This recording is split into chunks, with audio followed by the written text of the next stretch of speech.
I see a lot of students pull their cart up to the side of the green, grab a golf club or two, walk to their ball.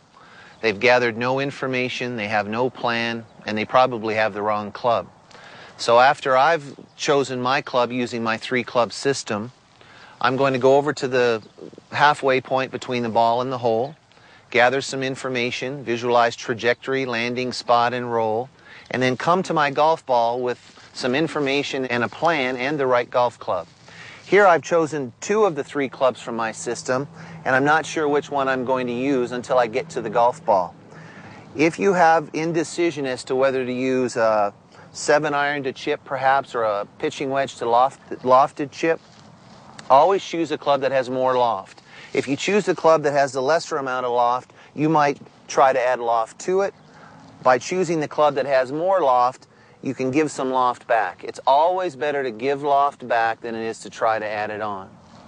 So I've got a landing spot in mind. I've chosen an old cup that was cut halfway between myself and the hole. I'm going to take my pitching wedge and hit a lofted chip. My stance is narrow and slightly open.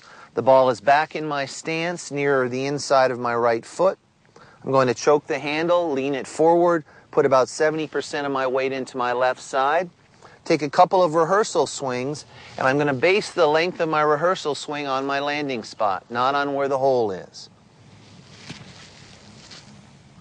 Step into the shot, get myself set, and think about duplicating that practice stroke.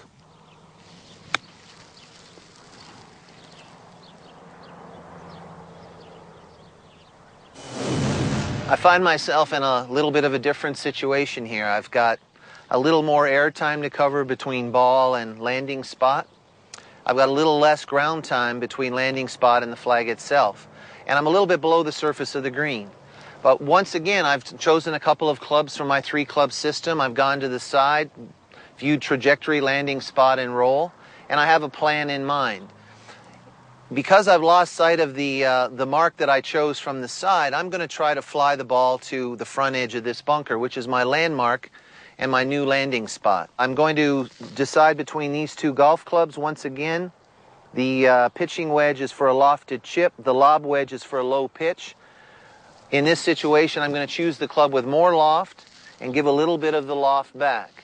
I'm going to try to fly the ball about 60% of the distance and let it roll the latter 40. Once again, I take a couple of practice strokes based on my landing spot or the landmark on the side of the green.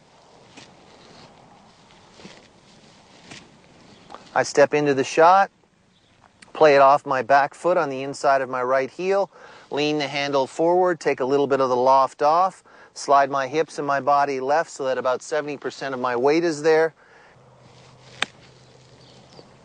Get into the habit of walking from your golf bag to a point halfway between the ball and the hole.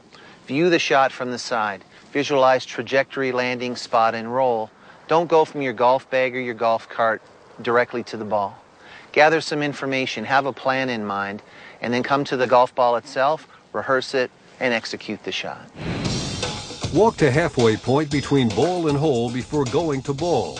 Visualize trajectory, landing spot, and roll. Pick landing spot on green or a landmark off the green if necessary.